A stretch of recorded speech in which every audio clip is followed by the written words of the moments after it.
This usually comes up when during the initial stage of the installation. Fix Method 1. Connect to an existing school server. Under the electrical options, click on Change, then click Browse next to the school server name. From the list that appears, select the last available option.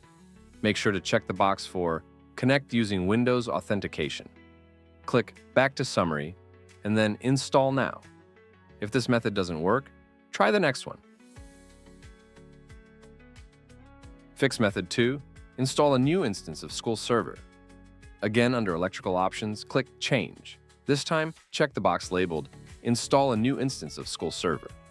Now modify the following fields by adding AB at the beginning.